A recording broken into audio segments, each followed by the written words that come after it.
There are promises born from love, and there are promises born from desperation. This story begins with both, but to understand how an Apache woman came to stand in a Colorado courtroom, defending her right to exist, we must go back 6 months. Back to a night when snow fell like ash over Durango, and a mother's final breath hung frozen in the air. The wind that night carried the smell of death. Ayanna knew this smell. She had known it for 3 years, watching it slowly consume her mother from the inside out. White man's disease, they called it. Tuberculosis. The sickness that hollowed out lungs until breathing became drowning, until every cough painted the pillow with blood that looked black in lamplight. She sat beside her mother's bed in the tiny lean-to on the edge of town, in that place where Durango pretended its Indian problem didn't exist. The camp had no name, just a collection of canvas and wood where Apache survivors tried to remember how to live after Fort Apache, after the cavalry, after everything that mattered had been taken or burned or buried. Nalan's hand felt like bird bones in Ayanna's grip. Once, those hands had sewn deer skin and ground medicine and braided her daughter's hair with such strength. Now they trembled, just trying to hold on. "Mother," Ayanna whispered in Apache, "don't leave me." Nalan's eyes opened. Even dying, they held that fierce light that had kept them alive through 3 winters of starvation, through the long walk from Arizona, through the shame of reservation life. "My daughter." The words came out wet, broken. "I will not see morning. You will. I've made the tea, the willow bark, the sage. It will help. No medicine can help now."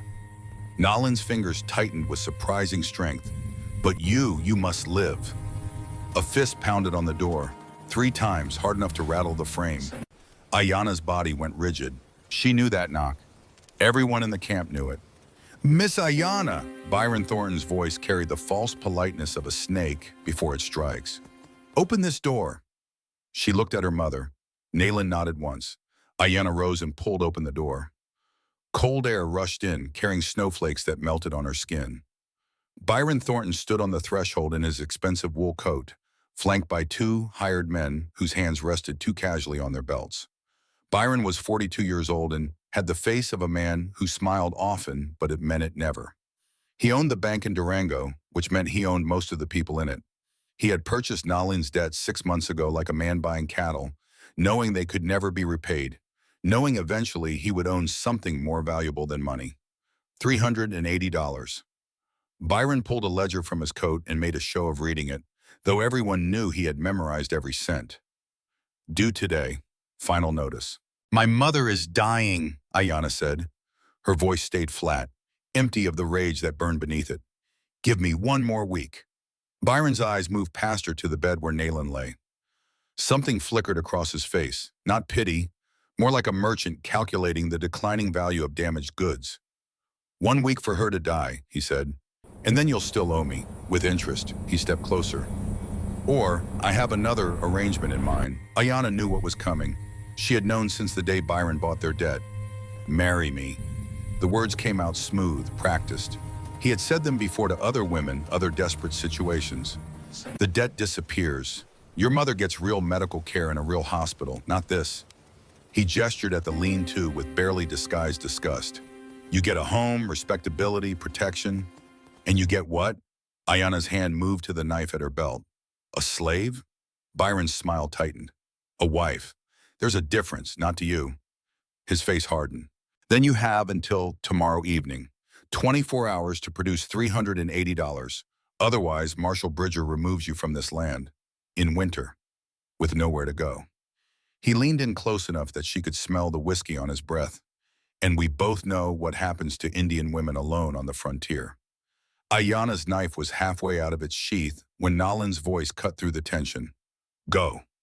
Nalan had raised herself on one elbow, her face gray, but her voice steady. "Leave my daughter alone." Byron straightened his coat. 24 hours, Miss Ayanna. Consider my offer carefully. The alternative is freezing to death in a snowbank." He turned and walked into the night, his men following like shadows. Ayanna closed the door and pressed her forehead against the wood. Her hands shook, not from fear, from the effort of not using the knife. "Come here, child." She returned to her mother's side. Nalan took her hand again. pulled her close. Listen to me. There is not much time. A man is coming. What man? Ethan Blackwood. Nalen's breathing grew more labored. I wrote to him. 3 weeks ago. Ayanna pulled back. You wrote to a white man without telling me? Your father saved his life at Fort Apache. Nalen's eyes grew distant, remembering. The day your father died, he also saved a boy, a soldier who could not pull the trigger. That boy was Ethan Blackwood. The words hit Ayanna like stones. Her father, Strong Bear, had died at Fort Apache in 1881, cut down by cavalry bullets while defending their camp. She had been there, she had seen him fall. And now her mother was telling her he had saved one of them. He will come, Nalen continued. He will offer you something. Take it. I don't want help from the people who killed father. Nalen's grip became iron. Pride is a luxury we cannot afford. You are 26 years old. You have no husband, no family, no protection. When I die, you have nothing. But Ethan Blackwood is a man of honor. He will keep his word. What word? What did you ask him? Nalen smiled. It was terrible, that smile, because it was also goodbye. To give you a life. To let you survive. Promise me, Ayanna. Promise you will listen to him. The tears came then, hot and furious. I promise, Mother. I promise. Nalen's hand relaxed. Good. Now sing to me. The old songs. Ayanna sang. She sang the healing songs her grandmother had taught her, the ones that were supposed to chase away sickness and bring back strength. She sang even though she knew they wouldn't work, because some medicines heal the spirit even when they cannot save the body. Nalen slept as dawn broke, her breathing shallow but steady. Not dead yet, but close. So close. The knock came mid-morning, different from Byron's fist. Tentative, respectful. Ayanna opened the door with her knife visible in her hand, expecting the marshal or one of Byron's men come to evict them. The man standing there was tall enough that he had to duck slightly under the doorframe. His beard was thick and dark, shot through with gray that seemed too plentiful for a man who couldn't be much past 35. He wore clothes that had seen hard use, a buffalo hide coat patched at the elbows, wool trousers worn thin at the knees, boots that had walked 1,000 miles of mountain trails. But it was his eyes that stopped her. They were the color of storm clouds over the San Juan peaks, and they held something she hadn't expected. Sorrow, you are Ayanna. His voice was rough from cold or disuse. Daughter of Nalen. She didn't answer. Out here, you confirm nothing to strangers. My name is Ethan Blackwood. I received your mother's letter 3 weeks ago. I came as soon as the passes allowed. He paused, glanced past her to where Nalen lay. Is she? She's alive. Barely. Ayanna's voice was flat. You're too late to save her if that's why you came. Behind him, through the open door, she could see Byron Thornton watching from across the street, waiting like a vulture. Ayanna thought of her mother's labored breathing in the room behind her, thought of Byron's deadline, thought of this stranger offering her a choice when she thought she had none left. I'll do it, she said, but not because of you, because my mother asked me to live, and because I have 6 hours before Byron comes back with the marshal. Ethan nodded. Then we leave immediately. Bring whatever you can carry. I'll arrange for your mother to be cared for until she dies. Ayanna's voice didn't waver. Which will be soon. I'm sorry, don't be. She lived longer than most Apache women do after Fort Apache. That's victory enough. She went back inside. Nalen's eyes opened as Ayanna knelt beside her. The man is here, Ayanna whispered in Apache. The one you wrote to. Nalen's hand found hers, squeezed with surprising strength. Go. Live. That is all I ask. I'll come back. When I can. To bury you properly. You will not need to. Nalen's smile was peaceful. I will wait for the mountains to take me. Better to die under sky than in this white man's box. Ayanna kissed her mother's forehead, packed her few belongings, the turquoise stone, the medicine bag, the letter Nalen had written for her to read later. When she emerged, Ethan was waiting with 2 horses. She's staying? He asked quietly. It's what she wants, to die Apache, not in some white doctor's hospital. They rode out of Durango as Byron Thornton watched from the saloon, his face twisted with rage at seeing his prize slip away.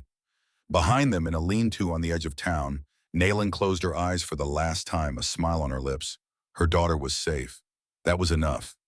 It matters to me. He pulled off his hat, held it against his chest. Your father saved my life when I was 19 years old. At Fort Apache, I was a soldier. I was ordered to burn your camp, to shoot anyone who ran. He stopped, swallowed hard. I couldn't do it. Your father saw me. He could have killed me. I was wounded. My rifle was empty. But he looked at me and saw. He saw I was just a scared boy. He let me go. Ayanna studied his face. She had learned young how to read white men's lies. They came easy to them, smooth as river stones. But this man's pain looked real. And now you think you owe me because of that? I think I owe your father a debt I can never repay. But I can try. He reached into his coat, pulled out a leather pouch. $500, $380 to clear your debt with Thornton. The rest is yours. I don't take charity. It's not charity, it's an offer. He met her eyes directly, no flinching. I have 3 daughters, 12, 8, and 4 years old. My wife died 4 years ago in childbirth. I live in the San Juan Mountains at 10,000 feet. I run a mine. Silver. I do it alone because, I don't trust easily, and because I thought I could raise my daughters alone. He stopped, and for a moment his face showed something raw. I was wrong. They need someone. Someone who understands survival. Someone who can teach them to be strong. You want a housekeeper? Ayanna's voice stayed cold. I want a partner. Someone to help me raise them. To teach them about the world beyond our mountains.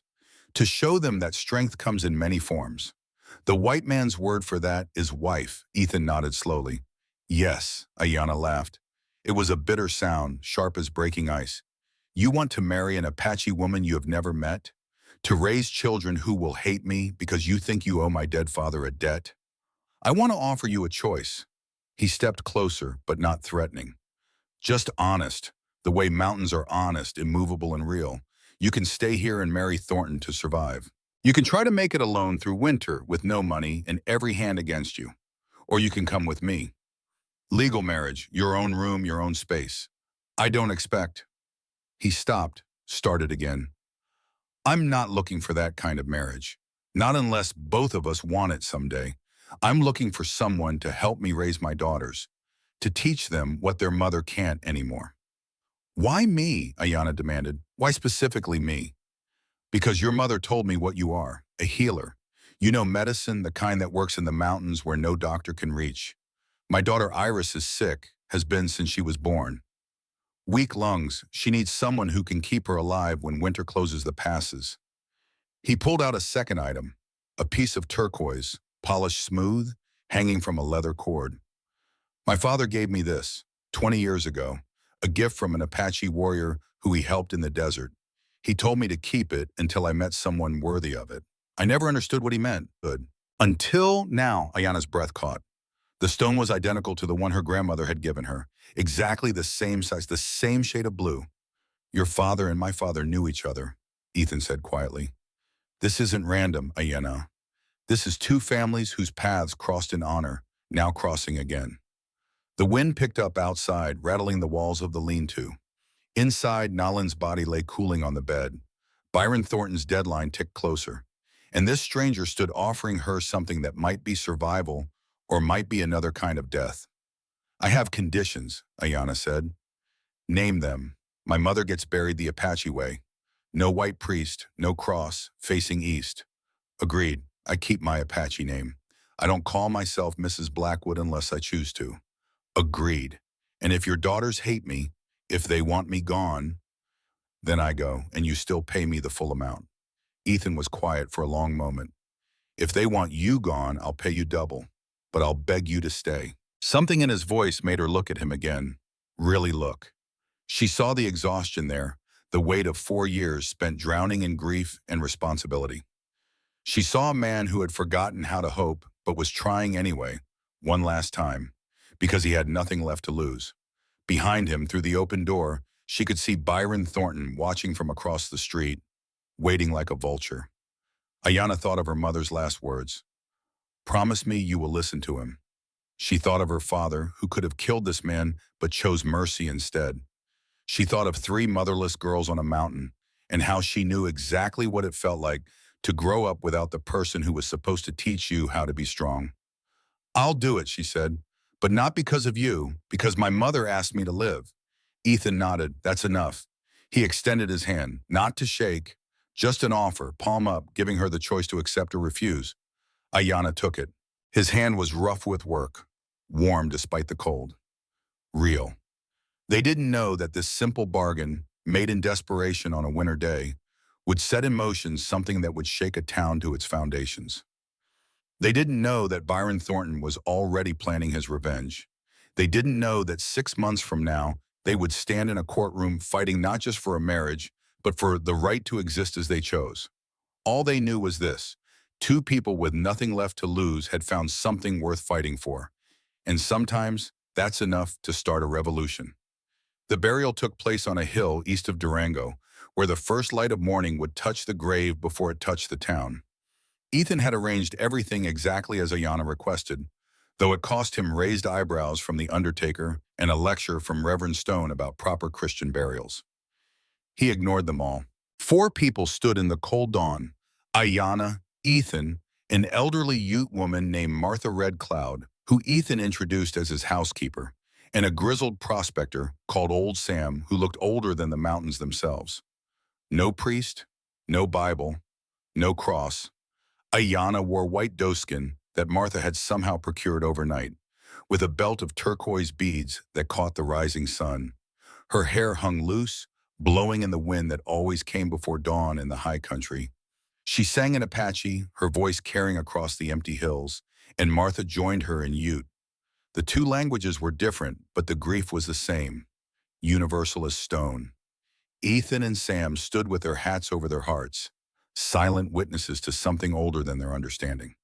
When the songs ended, Ayanna placed her grandmother's medicine knife in the grave, along with a bundle of dried herbs and the turquoise stone her mother had pressed into her palm that final night. Then she stepped back and let the men fill the grave while she stood watching, her face as still as carved wood. The Apache did not weep where others could see. A rider appeared on the ridge as they finished. Even from a distance, Ayanna recognized the black horse and expensive saddle. Byron Thornton sat watching them for a long moment, making sure they saw him. Then he turned and rode back toward town without a word. "He will not forget this," Ayanna said quietly. "I know." Ethan moved to stand beside her, close enough that she could feel the warmth from his body, but not touching. "He knows I paid your debt. He knows you chose me over him. Men like Byron don't forgive being refused. Then why offer to marry me at all? Why make yourself his enemy?" Ethan looked at the fresh grave, at the stones they had placed in a circle around it in the Apache way. "Because some debts matter more than enemies. Your father gave me back my life. The least I can do is protect his daughter."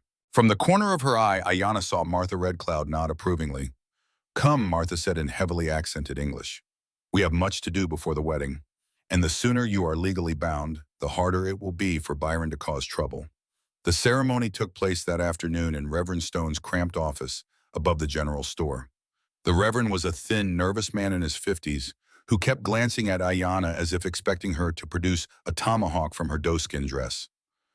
"Are you certain about this, Mr. Blackwood?" The Reverend's hands trembled slightly as he opened his prayer book. "Marriage is a sacred covenant before God. It should not be entered into lightly or for purposes of mere convenience." "It's not convenience," Ethan said. "It's necessity and honor, both of which I believe your God would approve. But the Reverend stopped himself, cleared his throat. "That is to say, the cultural differences are none of your concern." Ethan's voice went cold as January wind. "Will you perform the ceremony, or shall I ride to Silverton and find someone who will?" Reverend Stone looked at Ayanna. "Miss, do you enter into this marriage of your own free will? You are not being coerced or forced?" Ayanna met his eyes directly. "If I were being forced, Reverend, I would have put my knife through his heart and disappeared into the mountains. I am here because I choose to be." The Reverend's face went pale. "Ah, yes. Well, let us proceed." The ceremony was mercifully brief. No music, no flowers, no congregation. Just the words required by Colorado territorial law to bind 2 people together. "Do you, Ethan Blackwood, take this woman to be your lawfully wedded wife?" "I do." And do you? The Reverend hesitated over Ayana's name. Do you take this man to be your lawfully wedded husband? I do. Ayana's voice was steady, but her hand tightened on the turquoise stone she held hidden in her palm. Then by the power vested in me by the territory of Colorado, I pronounce you man and wife. The Reverend closed his book with visible relief. May God have mercy on you both. There was no kiss. They simply turned to face Martha and Sam, who signed the marriage certificate as witnesses. Ayana wrote her name carefully. Ayana Sky Healer Blackwood. All of it. She would not erase her heritage even on a legal document.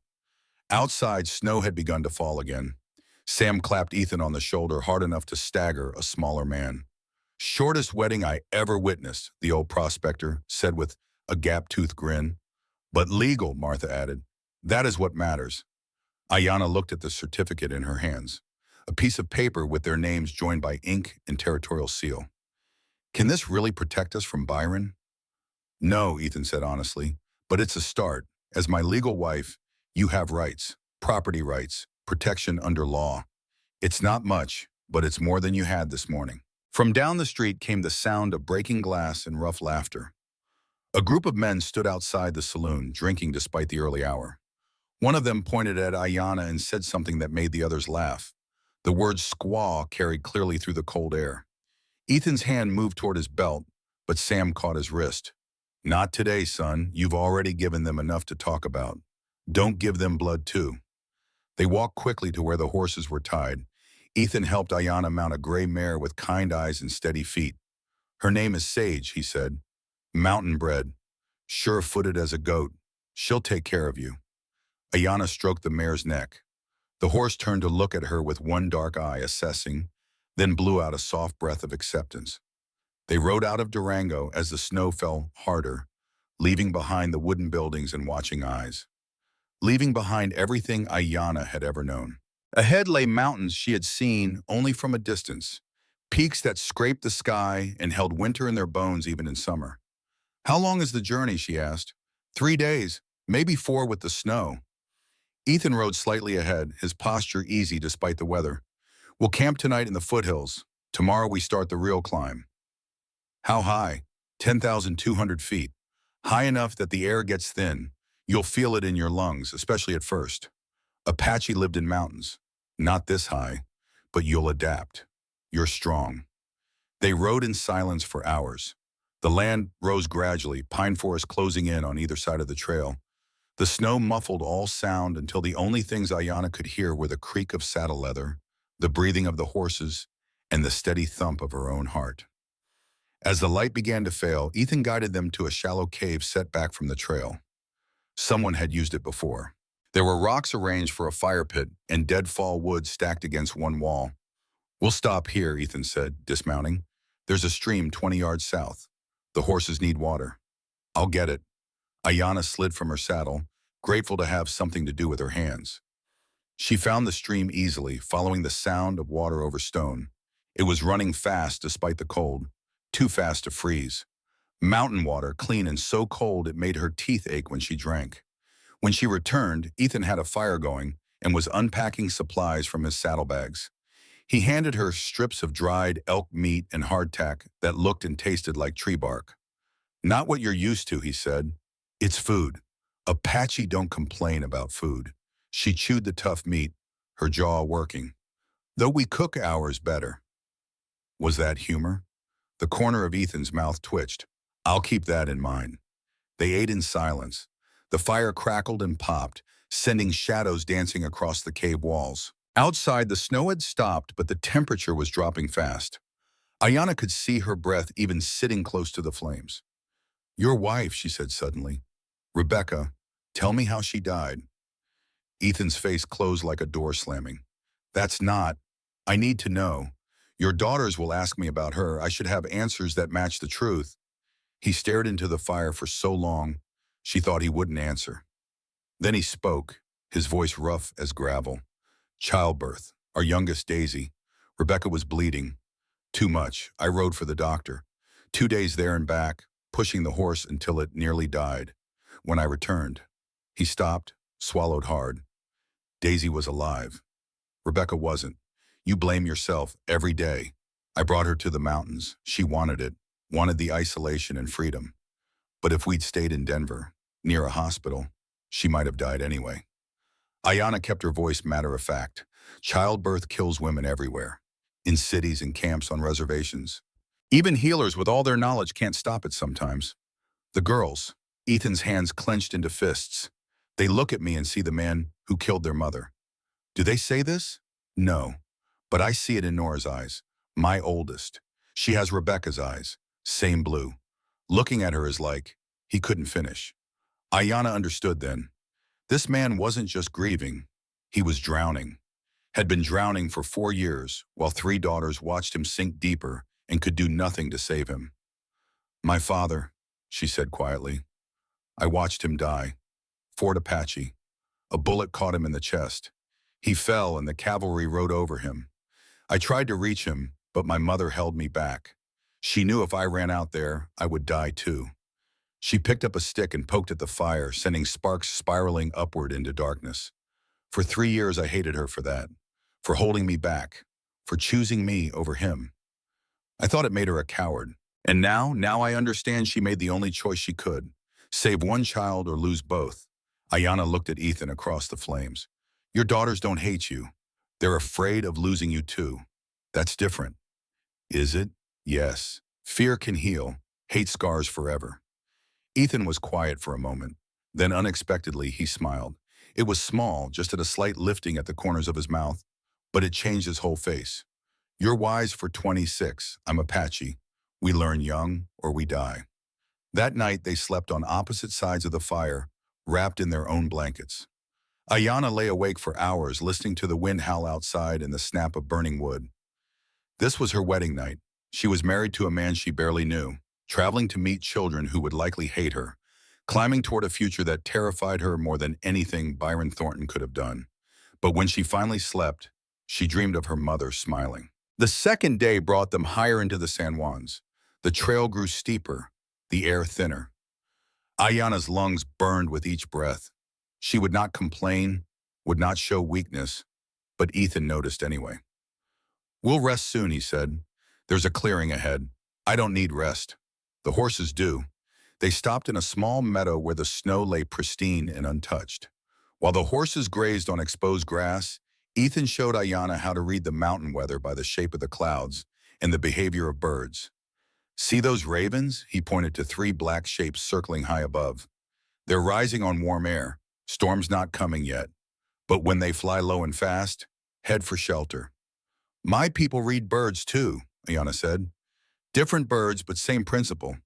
What did your people use? Eagles mostly. And hawks. She scanned the sky. Here I see golden eagles. There, she pointed. 2 of them, hunting together. Ethan followed her gaze. I've lived in these mountains 15 years, and I've never spotted a golden eagle. You're not looking with the right eyes. They rode on as the afternoon light turned gold and then amber. The mountains rose around them like walls, cutting them off from everything behind and funneling them forward into a narrowing world of stone and snow and wind that never stopped blowing. Near sunset, they made camp in another cave.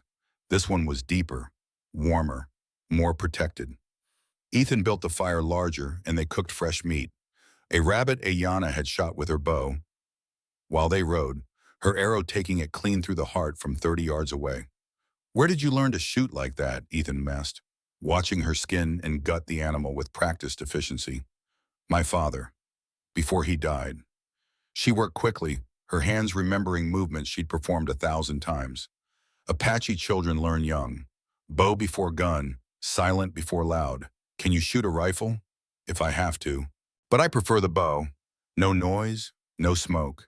And I can make my own arrows. They ate the rabbit roasted over the fire, the meat tender and rich after days of dried provisions. Ethan watched her eat with an expression she couldn't read. What? She finally asked. You're not what I expected. What did you expect? A savage who ate with her hands and grunted? No, but... He hesitated.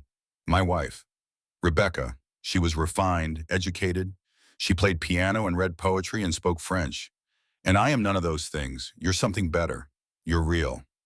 Ayana didn't know what to say to that, so she said, mumming, just finished her meal and cleaned her knife on a handful of snow. That night, Ethan told her more about his daughters. Not just facts, but feelings, worries, hopes. Nora is 12, he said, staring into the fire. She remembers Rebecca clearly, every detail. The sound of her laugh, the song she sang, the way she smelled like rosewater. He paused. She's appointed herself mother to the younger two, takes care of them, protects them, but she's dying inside from the weight of it. Why don't you take that weight? I tried, his voice cracked. But every time I look at her, I see Rebecca, and it hurts so much I can't breathe. So I pull away, and she interprets that as me not caring. You're failing her. I know. Ayana let that sit for a moment. Then she asked about the others. Iris is 8, shy. So shy she barely speaks above a whisper. She draws constantly. Pictures of Rebecca from memory, though the memories get fuzzier every year. She has weak lungs, catches cold easily.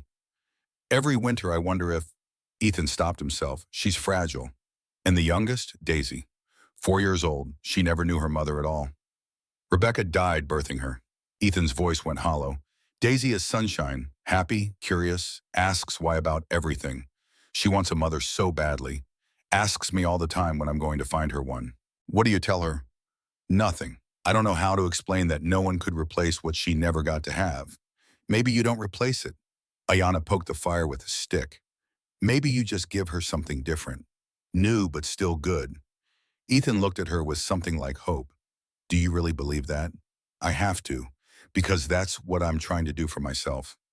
My mother is gone. I can't bring her back, but I can build something new with what she left me. The next morning, Ethan found Ayana helping Martha with breakfast. There's something I need to show you, he said quietly. Before we arrive at the ranch, before you meet the girls. They rode to a small grove of aspens an hour from the ranch. A simple stone marker stood among the trees, surrounded by snow. Rebecca Ann Blackwood, 1850, 1880, beloved wife and mother. Ethan dismounted and stood before the grave, hat in hand. Ayana stayed back, giving him space. I wanted to bring you here first, Ethan said. Not to Ayana, but to the stone.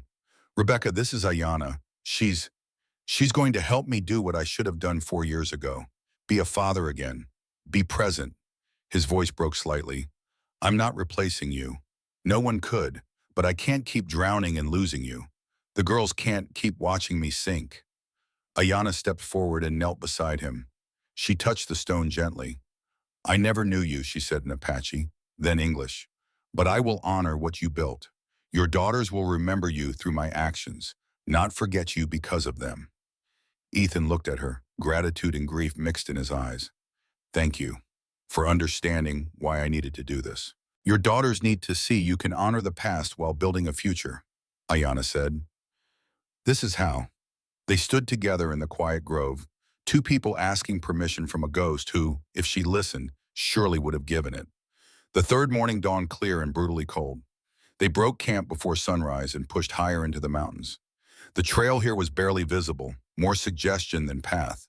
One wrong step and horse and rider would tumble down slopes that fell away forever. Ayana kept her eyes forward, trusting Sage to find safe footing. The mare had done this before. Her ears swiveled constantly, reading the mountain, adjusting her steps with an intelligence that came from years of survival. Just before noon, they crested a final ridge. There, Ethan said quietly. Ayana pulled up beside him and her breath caught. The valley spread below them like something from an ancient dream. It was massive, perhaps 5 miles long and 2 miles wide, cradled between peaks that rose like fortress walls on 3 sides. She could see buildings, not a cabin, but an entire compound. A log mansion 2 stories tall with smoke rising from multiple chimneys. Massive barns and stables. Corrals. A bunkhouse. Structures that spoke of wealth and permanence. You said you were a miner, Ayana said slowly. I am. You let me think you were poor. I let you make your own assumptions. Ethan kept his eyes on the valley. If I told you I was rich, would you have believed I wanted you for my daughters? Or would you have thought I was another Byron Thornton, using money to buy what I wanted? Ayana's hands tightened on the reins. You tested me. Yes, she wanted to be angry, should have been angry, but he was right. If he'd ridden up in fine clothes claiming wealth, she would have laughed him off or reached for her rifle. "You're honest about your dishonesty," she finally said. "I suppose that's something. It's all I have." They rode down into the valley as the afternoon light turned the snow to gold. As they got closer, Ayana could see the place more clearly. The main house was built from logs 2 feet thick. Each one fitted so perfectly, no chinking was needed. The windows were real glass, not oiled paper. The door was carved with mountains and eagles. Someone emerged onto the wide front porch. The Ute woman from the burial, Martha Red Cloud. As they dismounted, Martha came down the steps. She was perhaps 60 years old, with iron gray hair braided down her back and eyes that missed nothing. "Ayana," she said in Ute, "welcome home." The words hit harder than expected. Home. When had she last had something that could be called that? "Thank you," she replied in Apache. Martha understood enough to smile. "The girls are inside," Martha said, switching to English. "They know you are coming." She paused. "Nora has been preparing them." "Preparing them how?" Ethan asked, tension in his voice. "Honestly, that is all I can say." Ethan took a breath. "Then let's not delay the inevitable."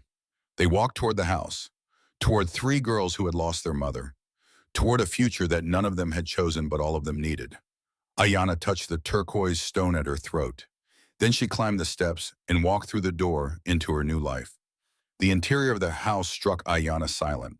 She had expected rough-hewn logs and sparse furnishing, the utilitarian spaces of frontier survival. Instead, she walked into a great room that could have belonged to a wealthy Denver merchant. A stone fireplace dominated one wall, tall enough that a grown man could stand inside it. Hand-carved furniture, the kind that took months to craft. Woven rugs and patterns she recognized as Navajo work, worth more than most families earned in a year. Oil lamps with etched glass shades. And books. Shelves of them lining 2 walls, more books than she had ever seen outside the Indian agent's office. This was not the home of a simple miner. This was the house of a man who had found a fortune and chosen to hide it under layers of rough clothing and simpler truth. Martha stood waiting inside, her face neutral but her eyes watchful. "The children are upstairs," Martha said quietly. "I told them you had arrived.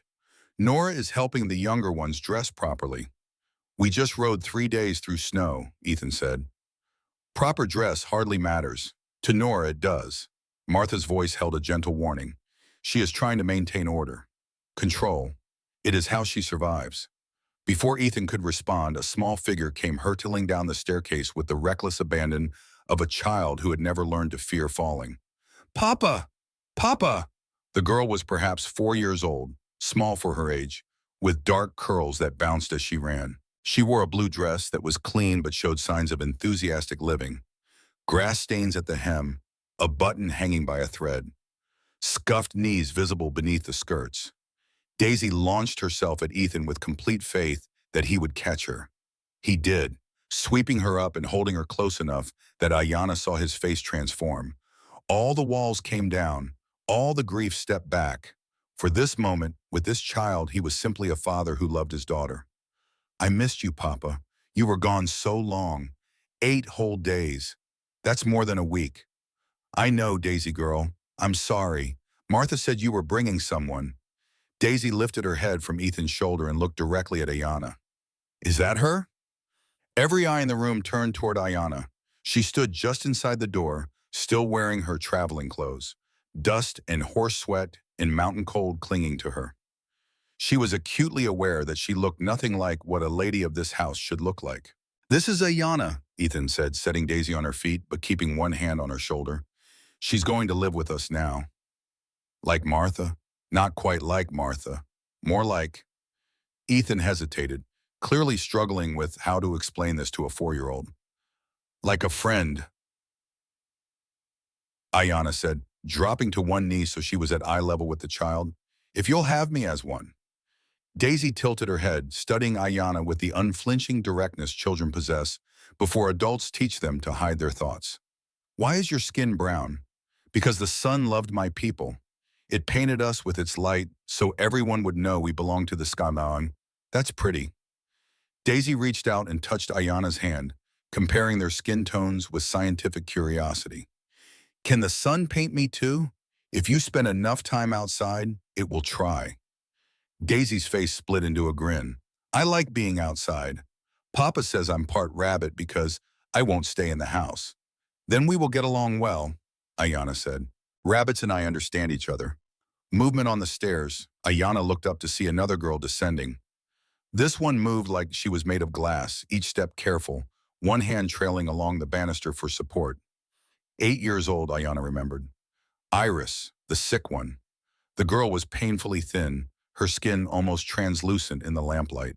She had her father's dark hair, but it hung limp and lifeless. Her dress, unlike Daisy's, was immaculate. Every button fastened, every pleat pressed. The kind of perfection that comes from someone else's obsessive care. Iris reached the bottom of the stairs and stopped, pressing herself against the newel post as if it could protect her. Iris, Ethan said gently, come meet Ayana. The girl shook her head, almost imperceptibly. She won't hurt you. Another head shake, this one more emphatic. Iris's breathing had quickened. Ayana could hear the faint wheeze in each exhale. Panic was setting in. Ayana stayed where she was, keeping her voice soft and non-threatening. You don't have to come closer. I can stay right here. I won't move unless you want me to. Iris's eyes, huge in her small face, fixed on Ayana. She didn't speak. Your father tells me you like to draw, Ayana continued. I would like to see your pictures sometime, when you're ready to show me. Not today, maybe not for many days, but whenever you decide. Still no response, but the breathing slowed slightly. I also know herbs that can help breathing, Ayana added. Teas that open the lungs. Your father said you get sick sometimes. I can make medicine that might help, if you trust me enough to let me try. Iris studied her for another long moment. Then without a word, she turned and ran back up the stairs. Not in panic this time. Just retreat to somewhere safe. She'll warm up, Martha said quietly, though her tone suggested she wasn't entirely certain. And Nora? Ayana asked. As if summoned by her name, the third daughter appeared at the top of the stairs. Nora Blackwood was 12 years old, but carried herself with the rigid posture of someone much older. She wore a gray dress that could have been morning clothes or just the absence of color. Her dark hair was pulled back so severely it stretched the skin at her temples. And her eyes, they were exactly as Ethan had described, Rebecca's eyes, cornflower blue, startling against her olive skin, beautiful and cold as mountain lakes. She descended the stairs with deliberate slowness, making everyone wait. When she reached the bottom, she stood straight-backed and defiant, taking in Ayana with a single comprehensive glance that missed nothing. So, Nora said, her voice flat and adult, this is the replacement. Nora, Ethan's voice sharpened. That's enough. Enough. Nora's composure cracked for just an instant, revealing the child beneath. You left for 8 days. You told us you were going to find help. And you came back with, she gestured at Ayana. With her. With my wife, Ethan said. We were married yesterday. The words fell into the room like stones into still water. Daisy gasped. Martha closed her eyes briefly, and Nora went perfectly, dangerously still. Your wife. The word came out like something rotten. You married an Indian woman. I married a good woman who lost her mother the same way you lost yours, who understands grief and survival and what it means to keep living when everything inside you wants to stop. Nora laughed. It was a terrible sound, sharp and breaking. You didn't ask us. You didn't tell us. You went and got yourself a new wife like mother was something you could just replace at the trading post. That's not. Ethan started. How much did you pay for her? Nora cut him off. I heard the men in town talk about Indian women, about how you can buy them cheap. Is that what you did, Father? Did you buy yourself a squaw because it was easier than being a real parent? Ethan moved toward her, but she backed away, arms wrapped around herself like armor. Don't touch me. Don't you dare. Nora, let me explain. Explain what? That mother's been dead 4 years, so it's time to move on? That we're too much trouble for you to handle alone? That you needed someone, anyone to take her place? Tears were streaming down her face now, but her voice stayed hard, each word a weapon aimed to wound. I'm not trying to replace your mother, Ayana said quietly. Nora's head snapped toward her. You don't get to speak. You don't get to come into my mother's house and pretend you belong here. This is not your mother's house anymore, Ayana said. keeping her voice level. Your mother is dead.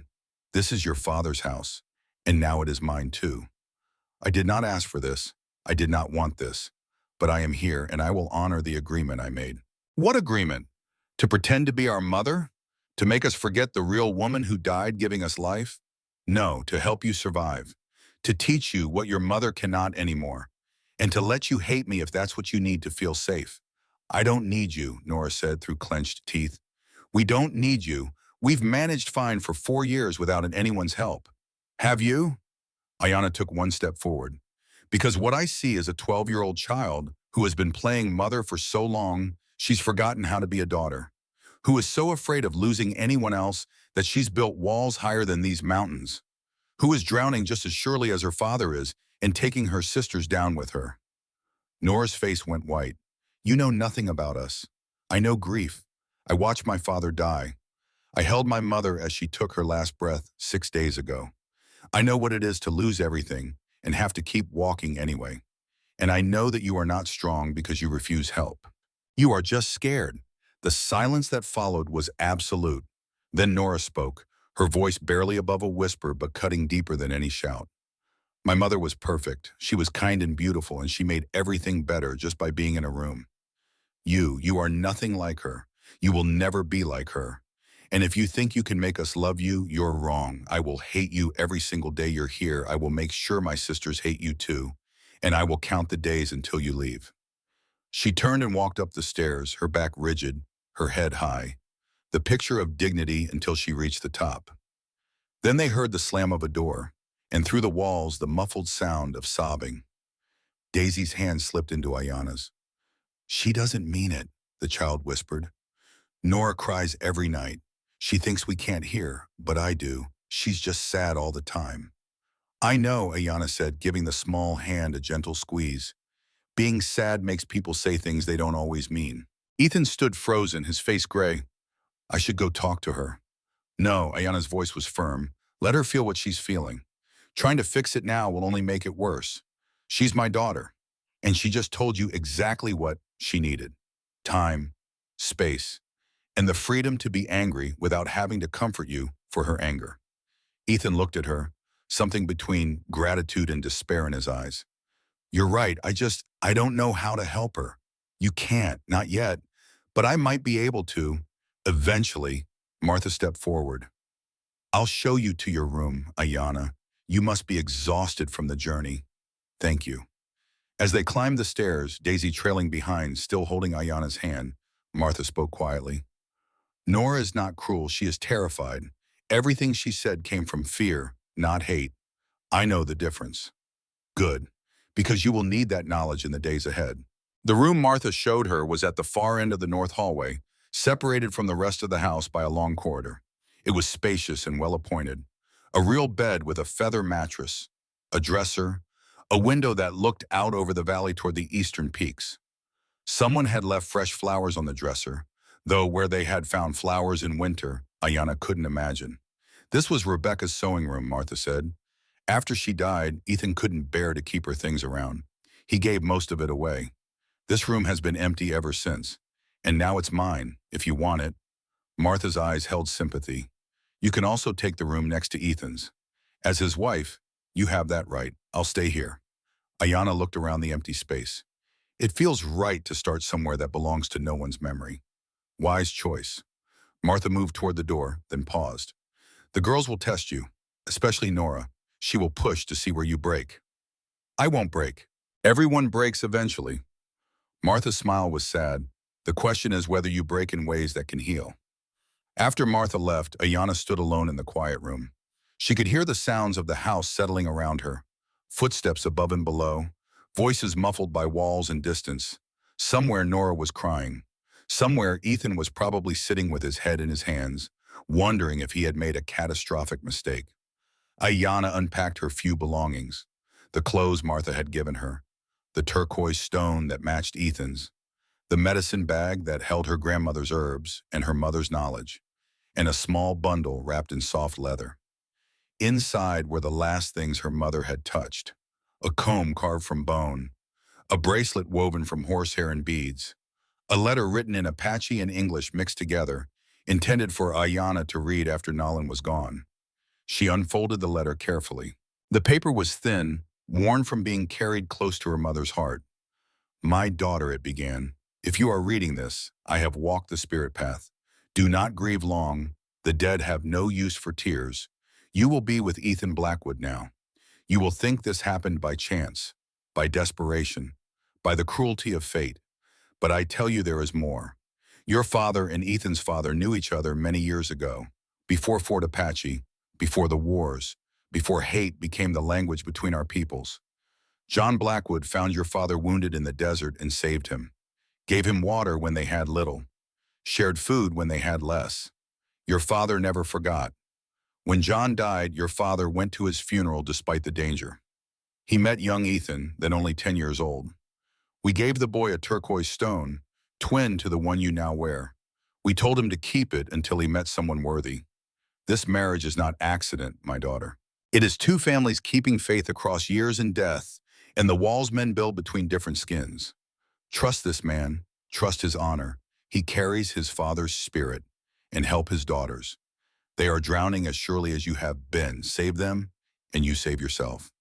This is my last gift to you, a family. Broken, yes. Damaged, yes. But yours. Fight for them. And when Nora's walls finally fall, be there to catch her. I love you, my daughter. Walk in beauty, walk in strength. And remember, the greatest medicine is not herbs. It is showing someone they are not alone." Ayana read the letter 3 times, then she folded it carefully and placed it in her medicine bag where it would stay safe. Her mother had known, had planned this, had seen further than Ayana's anger and grief could reach. A soft knock at the door startled her. Daisy peeked around the frame, her face hesitant. "Can I come in?" "Of course." The child entered and climbed onto the bed, settling herself cross-legged like she was preparing for a long conversation. She held a rag doll that had seen better days. One button eye was missing. The dress was patched. "This is Rosemary," Daisy said, holding up the doll. "Mama named her. For roses. Mama loved roses. She has a good name. She used to have a rose garden.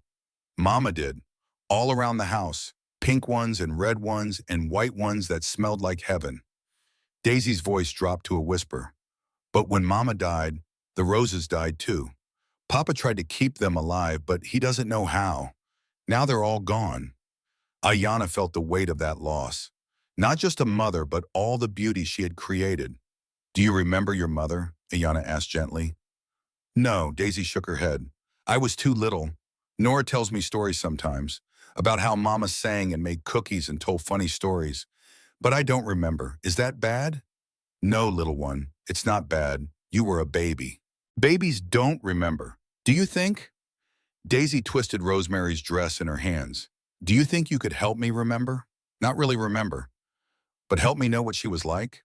Ayana looked at this child who had never known her mother, who lived with an empty space where there should have been unconditional love and gentle hands and someone to sing her to sleep. "I can try," Ayana said, "but I never met your mother, so I would need your sisters to help." "Would they do that?" "Iris might. She draws pictures of Mama." Daisy hesitated. "But Nora won't. She gets mad when people talk about Mama. She says we should keep Mama private, just for us. Grief makes people want to hold tight to what they've lost, sometimes too tight." "Are you going to stay?" Daisy asked suddenly. "Really stay? Or will you leave like the others?" "What others?" "The helpers Papa hired. There were 3 before you. They all left. One lasted a week. One lasted almost a month. The last one said we were too much trouble. She said Nora was impossible and Iris was too needy, and I asked too many questions." Ayana felt a flash of anger at these women who had abandoned 3 grieving children. Then she looked at Daisy's face, so young and so desperately hopeful, and made a decision. "I will not leave unless you ask me to. That is my promise." "Promise, Apache, don't break promises. If I say it, it is true." Daisy considered this seriously. Then she held out her pinky finger. "We have to pinky promise. That makes it extra real." Ayana had no idea what this meant, but she hooked her pinky around Daisy's tiny one. "There," Daisy said with satisfaction. "Now you definitely can't leave." That night, Ayana lay in her new bed, listening to the sounds of an unfamiliar house. Wind rattling windows, wood settling, and through the walls, someone crying. Not loudly, but the muffled, desperate sound of someone who has learned to weep silently so as not to burden others. Nora. Ayana wanted to go to her, to offer comfort or at least presence, but she knew it was too soon. The girl would reject anything offered now, would see it as pity or manipulation. So instead, Ayana sang, very quietly, barely above a whisper, an Apache lullaby her mother had sung to her. A song about the mountain protecting the valley, about being small but not alone, about enduring. The crying continued for a while, then gradually it slowed, stopped. In the silence that followed, Ayana made a vow. She would help these girls, not replace their mother, not try to force them to love her.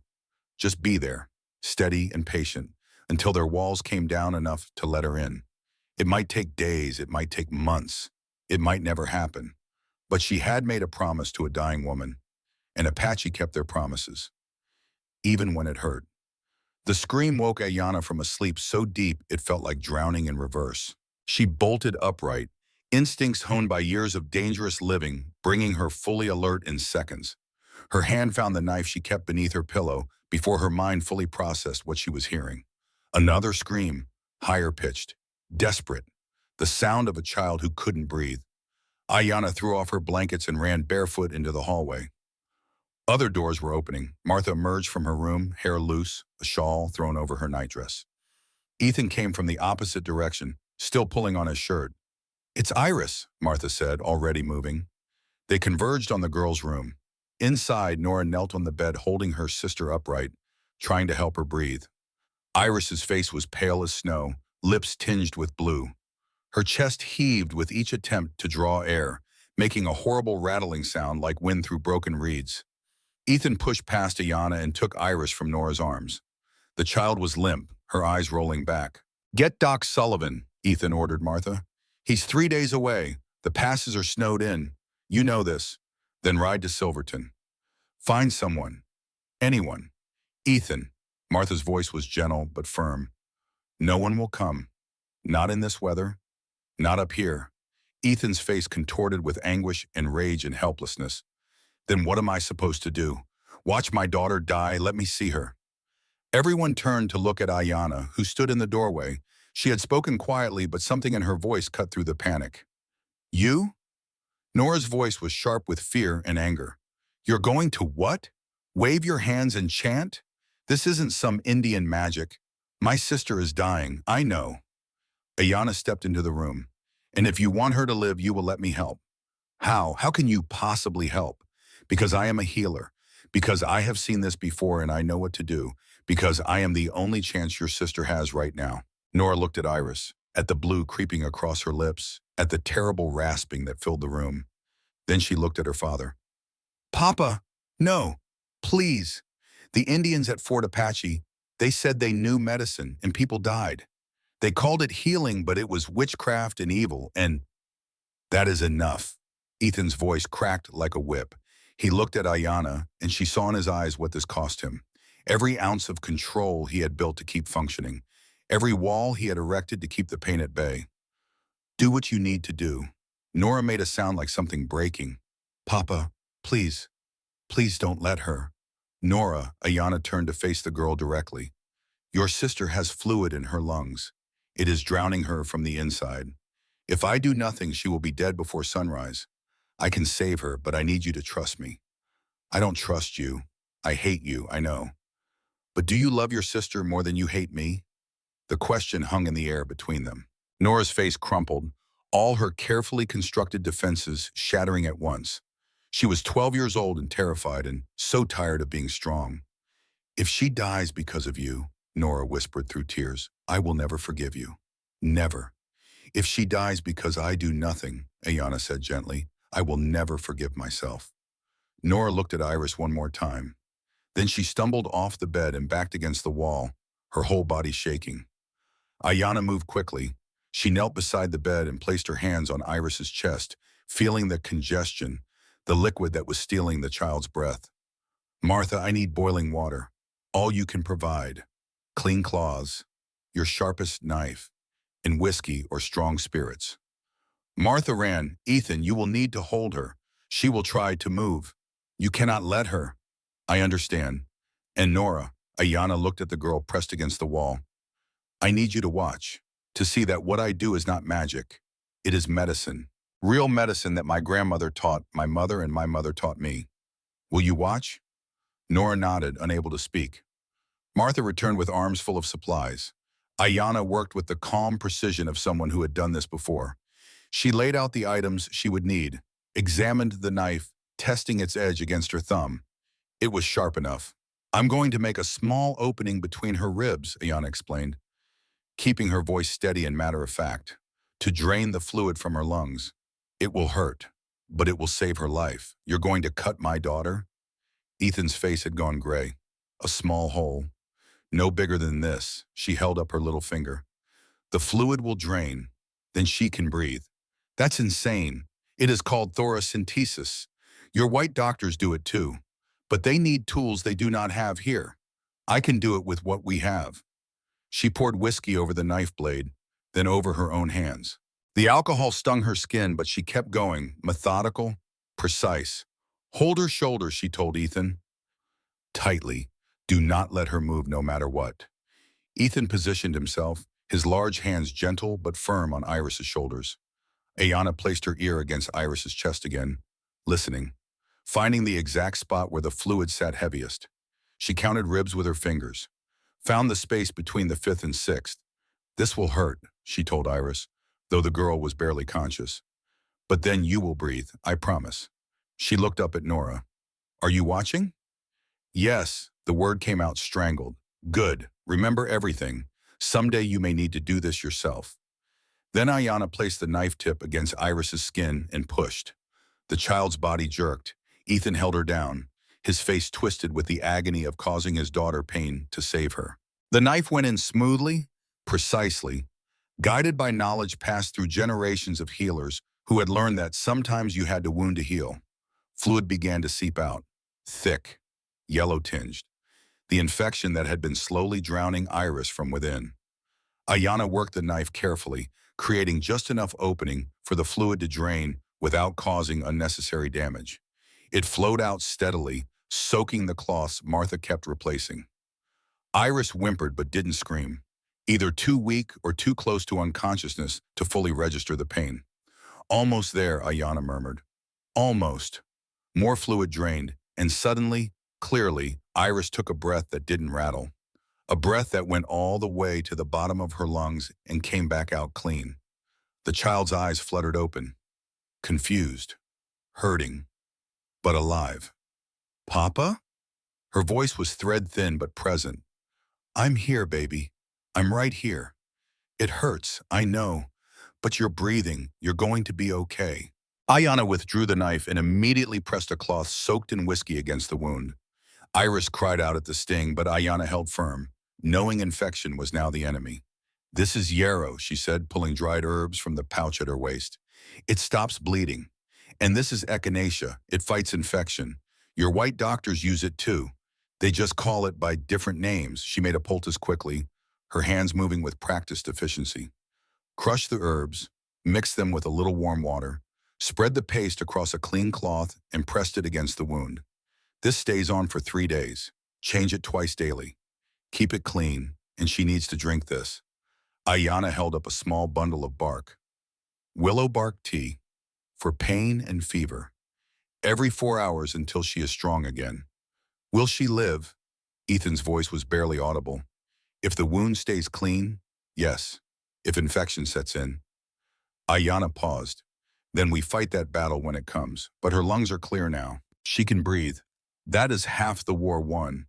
She began wrapping Iris's chest with strips of clean cloth, binding the poultice in place. The girl winced but stayed still, her eyes fixed on Ayana's face with something between wonder and fear. You saved me, Iris whispered. I stopped you from drowning. You did the rest by being strong. Am I going to die like Mama? The question fell into the room like a stone into a well, dropping down into depths of unspoken fear that had lived in this house for 4 years. No, Ayana said firmly.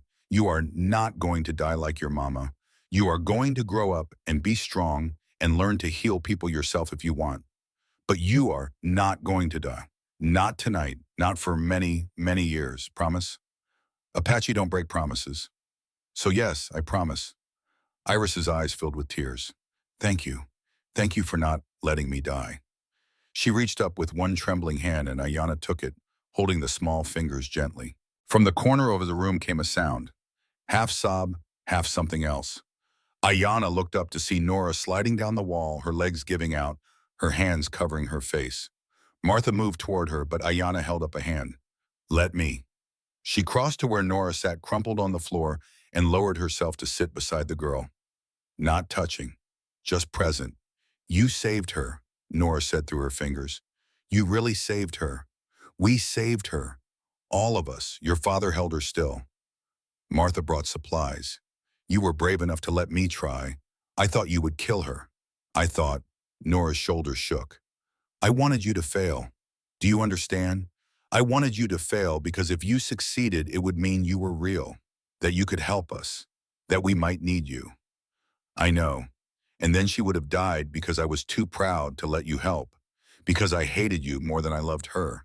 What kind of person does that make me? A scared child who has been forced to be strong for too long. Nora lowered her hands. Her eyes were red and swollen, but for the first time since Ayana had met her, the cold distance was gone.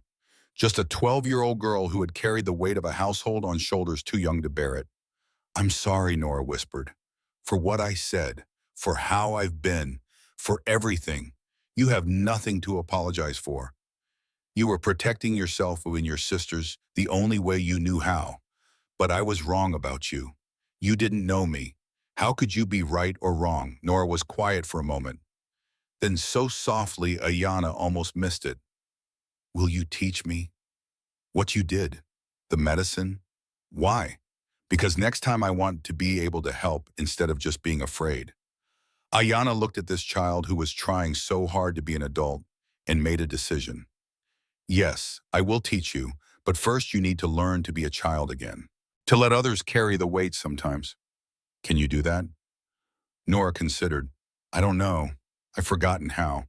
Then that is the first thing I will teach you. A small hand tugged at Ayana's nightdress. Daisy stood there in her own nightclothes. Rosemary clutched tight, her face puffy from sleep and crying. Is Iris going to be okay? Yes, little one. She's going to be fine. Daisy climbed into Ayana's lap without hesitation, settling there like she belonged. I heard the screaming. I was scared. I know. But it's over now. You made it better. Like magic. Not magic, just medicine. Daisy looked up at her with those enormous, trusting eyes. Mama Yana, yes? Can I sleep with you tonight? I don't want to be alone. Something in Ayana's chest cracked open. Of course, the rest of the night passed in watchful waiting. Ethan refused to leave Iris's bedside, sitting in a chair Martha brought, holding his daughter's hand. Nora curled up at the foot of the bed, finally allowing herself to sleep while someone else kept vigil. Martha made tea for everyone, strong and sweet, the kind that restored strength after crisis. Ayana sat with Daisy in her lap, the child's breathing eventually evening out into sleep. Across the room, she met Ethan's eyes.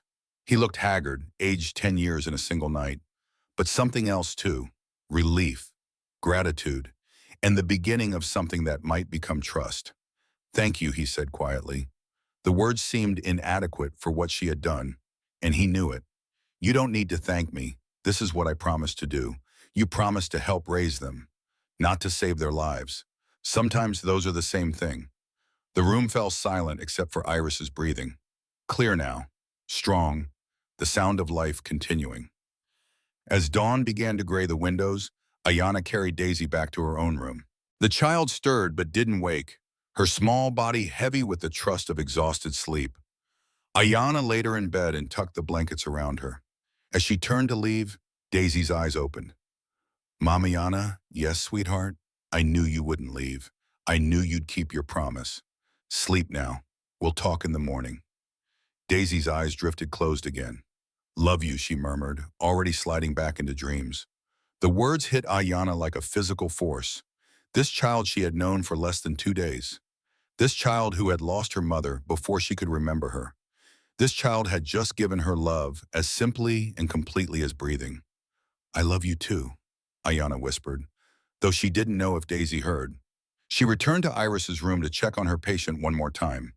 Ethan was asleep in his chair, his head tilted at an angle that would give him a fierce neck ache. Nora was curled at the foot of the bed, one hand resting on her sister's ankle even in sleep.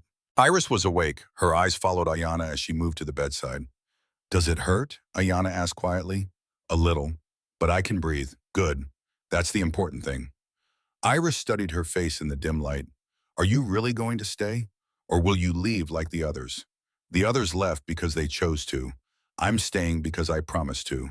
There's a difference. What's the difference? A promise is stronger than a choice. A promise is something you keep even when it's hard, even when you want to quit, even when people hate you for it. Does Nora still hate you? I don't think she ever really did. She was just scared. Of what? Of loving someone new and losing them again? Like she lost your mother. Iris was quiet for a moment. Then, I don't remember, Mama. Nora says I should. Says I'm forgetting her and that's bad. But I can't help it. You were very young. It's not bad to forget what you never really knew. But Nora gets so sad when I can't remember things. Like what Mama smelled like or what songs she sang. I try to remember, but I can't. And then Nora cries and I feel like I killed Mama all over again. Ayanna felt a surge of protective anger toward whoever had made this child feel responsible for her mother's death. You did not kill your mother, Iris. You were born. Being born is not a crime. It is not a sin. You are not responsible for what happened. But Mama died because of me. Your Mama died because sometimes women die somehow in childbirth. It is terrible and unfair and should not happen. But it is not your fault. Do you understand me? Not your fault. Iris's eyes filled with tears. No one ever said that before. Everyone just looks sad when they look at me, like I'm the reason everything went wrong.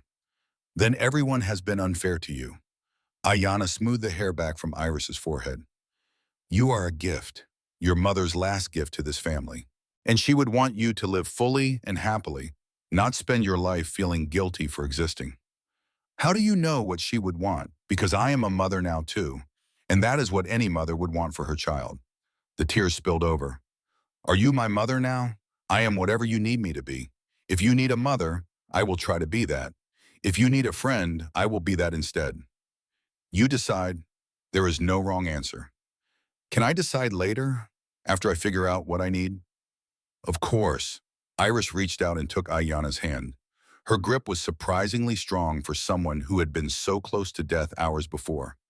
Will you teach me things? Like you're going to teach Nora? What do you want to learn? Everything.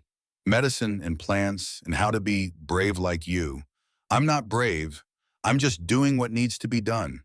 That's what brave is, Iris said with a wisdom beyond her years. Doing the hard things even when you're scared. Then yes, I will teach you, both of you, everything I know. She stayed with Iris until the girl fell back asleep, her breathing deep and even. The crisis had passed. The child would live. Ayanna returned to her own room as true dawn broke over the mountains, painting the snow gold and pink and promising another day. She stood at her window looking out over the valley that was now her home. In one night, everything had changed. She had saved a life, earned trust she hadn't asked for, become something to these children that she wasn't sure she was ready to be. But ready or not, it was done. She touched the turquoise stone at her throat and thought of her mother's letter. Save them, and you save yourself. Maybe Nellen had been right. Maybe in giving these girls a chance to heal, she was healing her own broken places. Maybe in teaching them to be strong, she was learning her own strength. Or maybe she was just an Apache woman far from her people, married to a stranger, trying to build something from the ruins of two families' grief. Either way, she had made promises, to Ethan, to Daisy, to Iris, to herself. And Apache kept their promises, even when it meant walking into fire and calling it home. 2 weeks passed in a rhythm that felt almost like peace. Iris recovered slowly but steadily, the angry red wound on her side fading to pink, and then to a thin white line that would mark her forever. Each morning, Ayanna changed the dressing, and each morning, Iris winced less at the touch. The girl's breathing remained clear. No fever came, no infection took hold. It was as close to a miracle as medicine could provide. Nora watched every treatment with fierce attention, asking questions that showed how desperately she wanted to understand. How do you know which herbs to use? How did you learn where to cut? What if you had been wrong? Ayana answered each question patiently, turning medical procedures into teaching moments. She showed Nora her grandmother's medicine bag, explaining each plant, each root, each piece of bark. This is yarrow. See how the leaves are feathery? It stops bleeding and fights infection. This is willow bark, the same medicine white doctors call aspirin. This is sage, for cleansing wounds and purifying spaces. Does it really work? Nora asked, touching the dried herbs with tentative fingers. Or is it just, she stopped, searching for words that wouldn't offend? Just Indian superstition? Ayana smiled without humor. These plants contain chemicals that heal. Your white scientists have tested some of them in laboratories. They know they work. They just don't like to admit they learned it from people they call savages. That's not fair. No, it's not. But fairness is a luxury most people never get. Daisy became Ayana's shadow, following her everywhere, asking endless questions about everything. Why is the sky blue? Where do rabbits sleep in winter? Can horses see in the dark? What happens to people after they die? That last question came while they were feeding the chickens, Daisy scattering grain with more enthusiasm than accuracy. Ayana paused, considering how to answer truthfully without frightening the child. I don't know for certain. No one living does. But my people believe we return to the earth and sky that made us, that we become part of the mountain and the wind and the water. Like Mama? Is she in the mountains now? If she loved these mountains, then yes. Part of her stays here. Daisy thought about this seriously. I think she's in the roses. That's why they died when she did. She took them with her. Perhaps she's waiting for someone to plant new ones, to show her the garden can live again even though she's gone. Can we do that? In the spring? Yes, we can do that. Ethan watched these interactions from a distance, never interfering but always present. Ayana caught him sometimes standing in doorways or at windows, observing his daughters laughing with this woman he had brought into their home. His face held an expression she couldn't quite read, relief mixed with something that looked like grief for what they had all lost by losing so much time to sorrow. One morning he found her in the kitchen, helping Martha prepare breakfast. The older woman was teaching her to make biscuits the way Rebecca used to make them. May I speak with you? Ethan asked. Privately? They walked out onto the front porch. The air was sharp with cold, but the sun was brilliant, making the snow sparkle like scattered diamonds. Smoke rose straight up from the chimney in the still air. I wanted to thank you, Ethan said, not just for saving Iris, for everything, for how you've been with all of them. I'm doing what I agreed to do.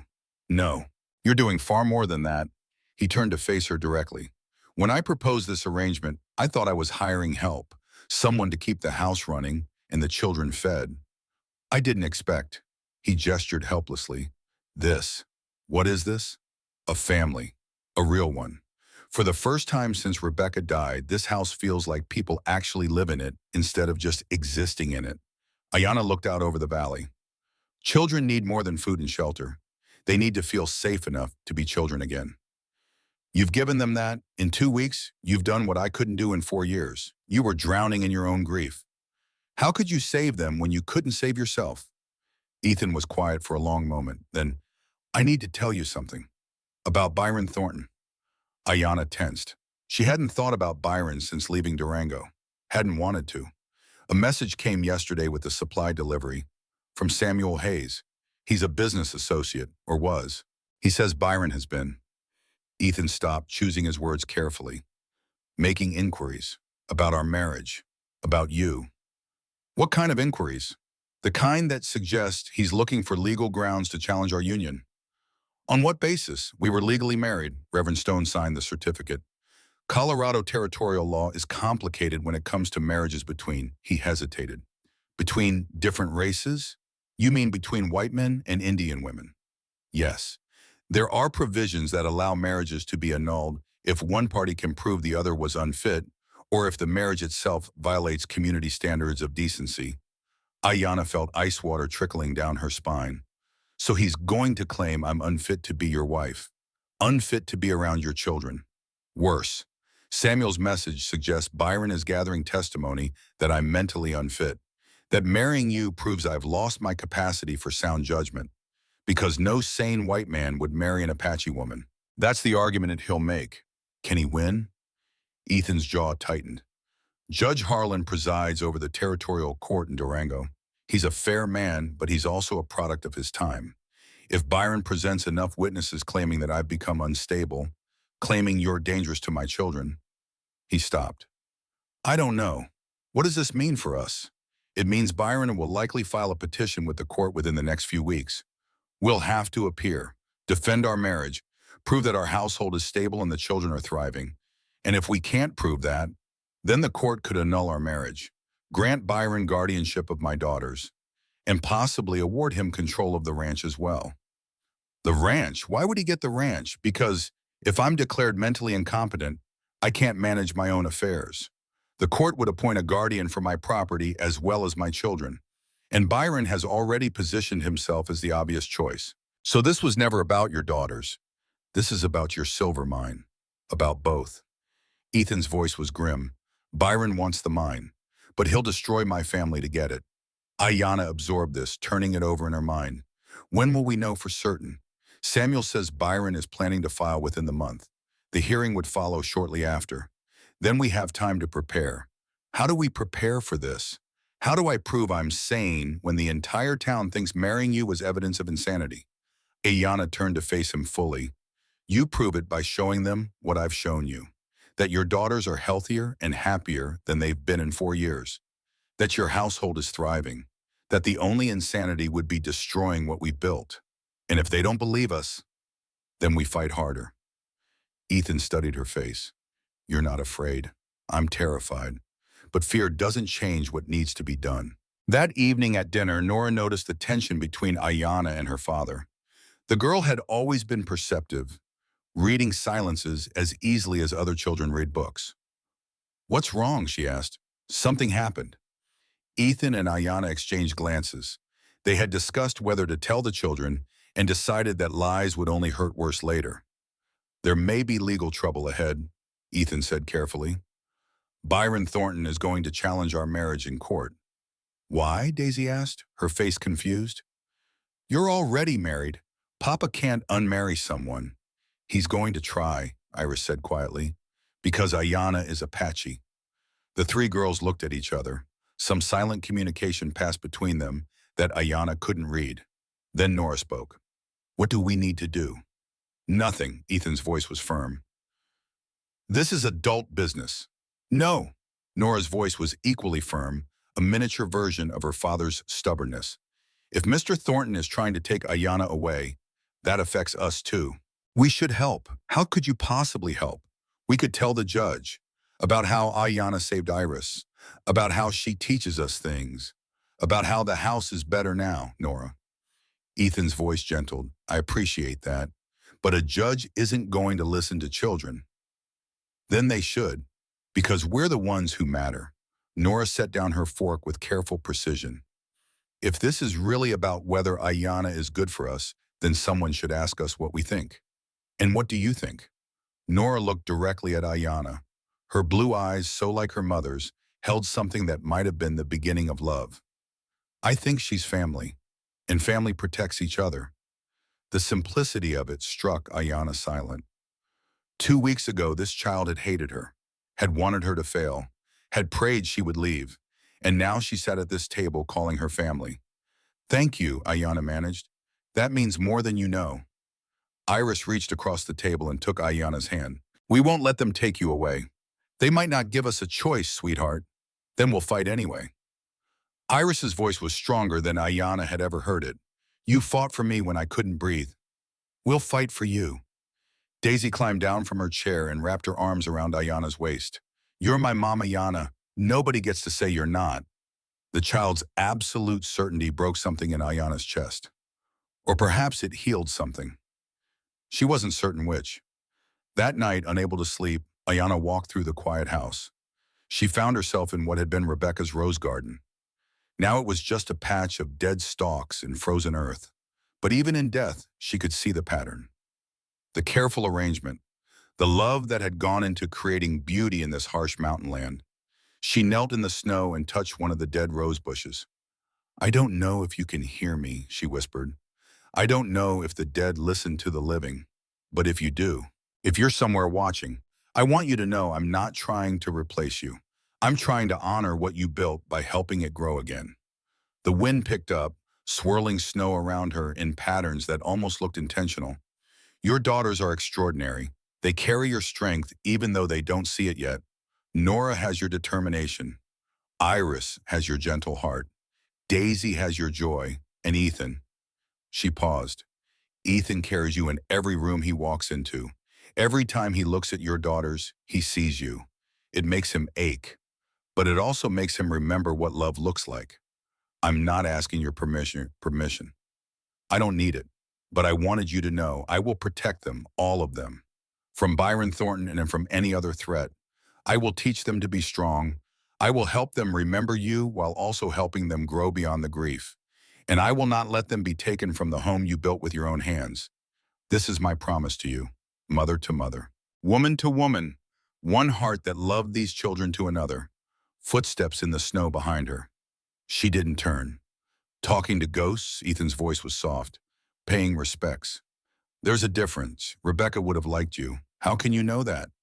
Because she always liked people who spoke their mind, who didn't pretend to be something they weren't." He knelt beside Ayana in the snow. "She would have been furious that I let 4 years pass without giving the girls what they needed. And then she would have thanked you for doing what I couldn't. You give yourself too little credit." "No, I give myself exactly the right amount. I failed them. You saved them. Both things can be true." They knelt together in the snow, in the dead garden that had once been beautiful. Above them, stars blazed in the impossible clarity of high mountain air, the kind of sky where you could see forever if you knew how to look. "What will we do?" Ethan asked. "When Byron makes his move, we'll do what we've been doing. We'll live. We'll love these children. We'll show anyone who cares to see that family isn't just blood. It's choice. It's promise. It's showing up every day, even when it's hard. And if that's not enough, then we'll fight until there's nothing left to fight with." Ayana stood, brushing snow from her knees. "But we won't go quietly, and we won't let them destroy what we've built without making them look at the cost." Ethan rose beside her. "When I married you, I thought I was saving you from Byron Thornton. And now I think maybe you're the one saving Mom." They walked back to the house together through the deepening cold. Behind them, the dead garden waited for spring. And in Durango, 60 miles away, Byron Thornton was preparing his attack. But in this moment, in this house, 4 people who had been strangers were becoming something more. Something that might be strong enough to withstand what was coming. Or might shatter under the weight. They wouldn't know until they were tested. The test was coming. The storm was gathering, and all they could do was stand together and refuse to break. 3 days later, Marshal Tom Bridger rode up to Blackwood Ranch with papers that would change everything. He dismounted heavily, his face troubled, a leather satchel clutched in his gloved hands. Ethan met him at the door. Ayana stood behind him, one hand on Nora's shoulder. The girl had refused to stay inside when she saw the marshal approaching. "Tom." Ethan's voice was carefully neutral. "Ethan." The marshal pulled a folded document from his satchel. "I'm sorry to be bringing this, truly sorry. But Byron Thornton has filed a formal petition with the territorial court. He's demanding a competency hearing." "When?" 3 weeks, March 1st, in Durango. Judge Harlan will preside." Ethan took the papers, his hands steady despite what Ayana knew this cost him. "What exactly is he claiming?" The marshal's eyes flicked to Ayana, then away. "That your marriage proves unsound judgment, that you're exposing your children to dangerous influences, that you're unfit to manage your affairs or maintain custody. Based on what evidence?" He's got 15 people willing to testify. Shop owners, townspeople, even Doc Sullivan is listed, though I'm told he's refusing to cooperate. 15 people. Ethan's voice was flat. 15 people who know nothing about my life or my children. That's how the law works sometimes. Unfortunately. Marshal Bridger shifted uncomfortably. "For what it's worth, I think this is hogwash. But I have to serve the papers. It's my job, I understand." Ethan folded the document carefully.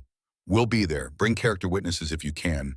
People who can speak to the stability of your household, your business success, the well-being of your children. Judge Harlan is fair, but he follows the law. You'll need to prove Byron wrong on every count.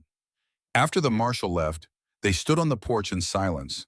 The mountains ringed them like protective walls, but Ayanna knew walls could become prisons just as easily as sanctuaries.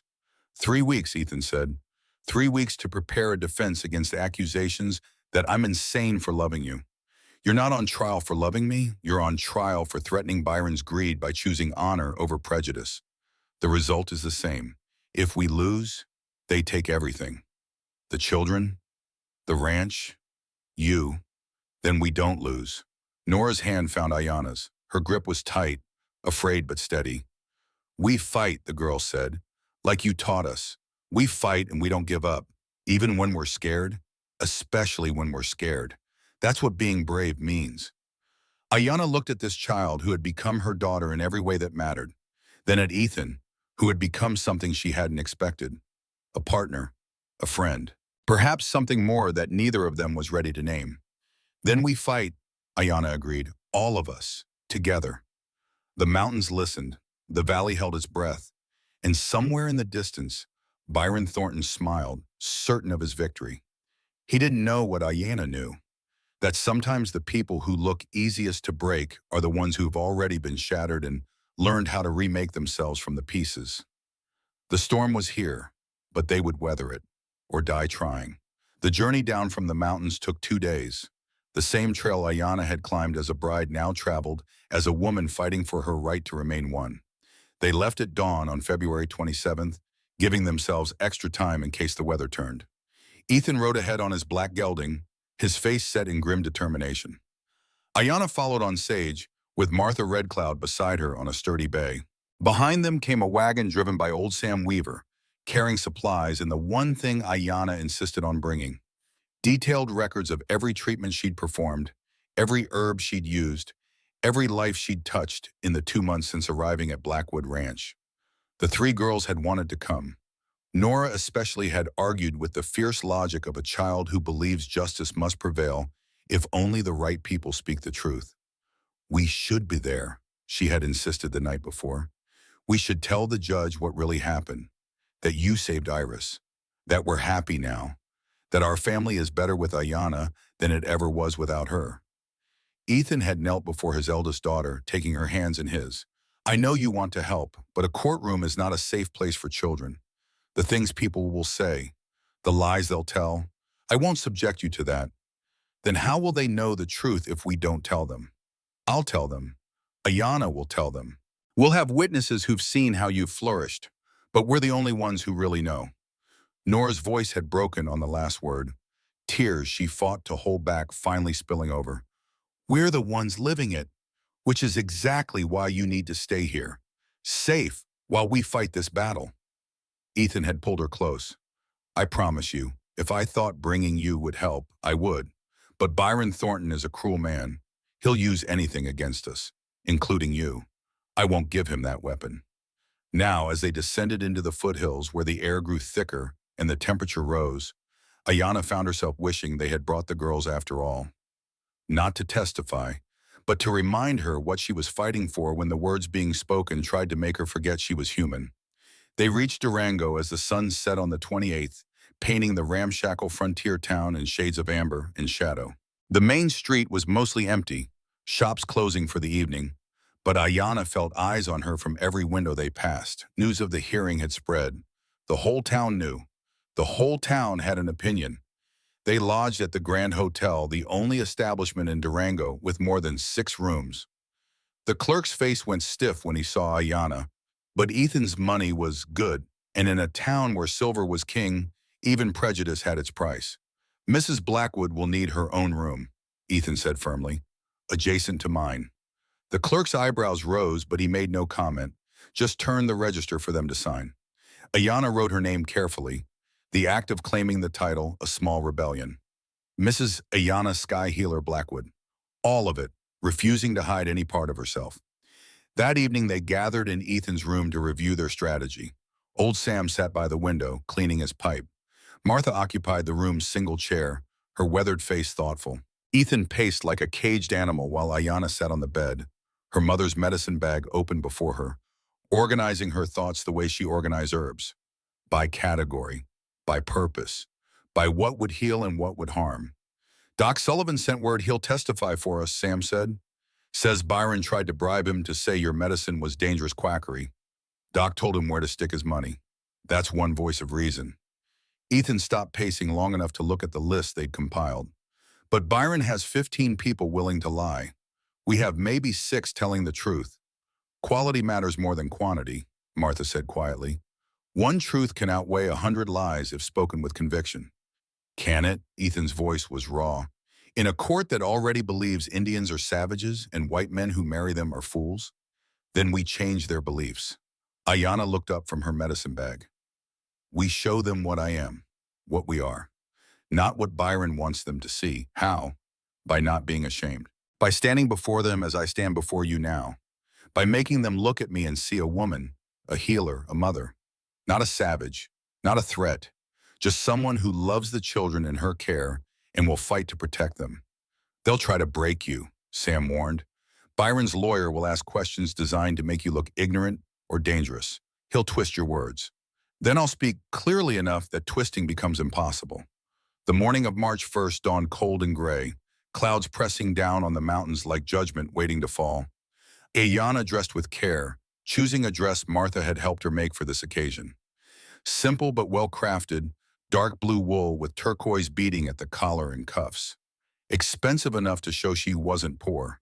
Traditional enough in cut to show she respected white customs, but marked with Apache craftsmanship to show she wasn't pretending to be something she wasn't. She braided her hair in the Apache way, woven through with leather and turquoise beads.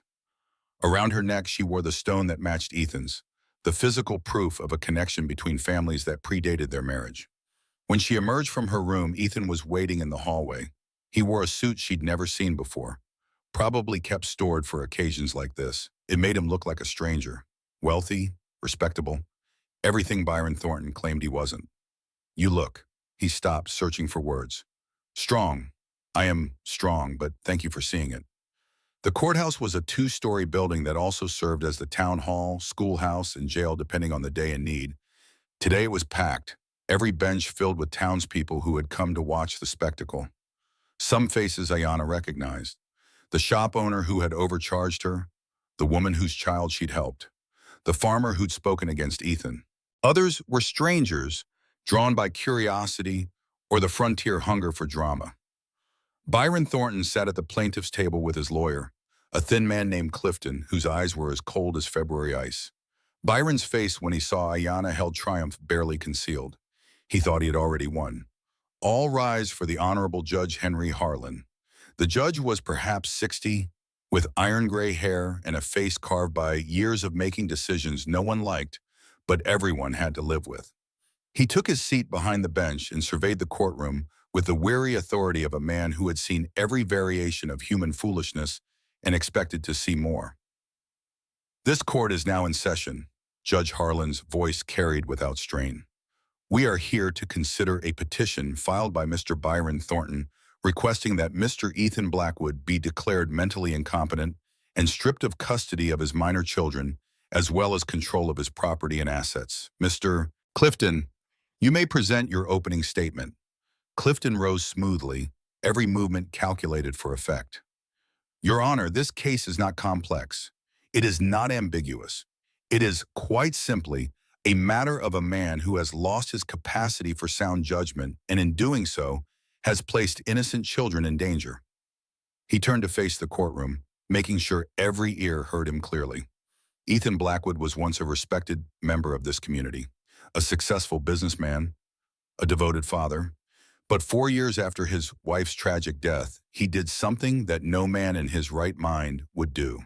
He married an Indian woman. Not just any Indian woman, but one from the Apache tribe, a people known for their violence and savagery. Ayanna felt every eye in the room turn toward her. She kept her face calm, her hands folded in her lap, refusing to show the rage building in her chest. This woman, Clifton continued, practices what she calls medicine, but what any rational person would call witchcraft. She cut into a child with a knife, a child of 80 years old. And Mr. Blackwood allowed this, encouraged it. This alone demonstrates his complete loss of reason. Furthermore, he has isolated himself and his children in the mountains, cut off from civilizing influences, allowing them to be raised by a savage whose people have warred with white settlers for generations.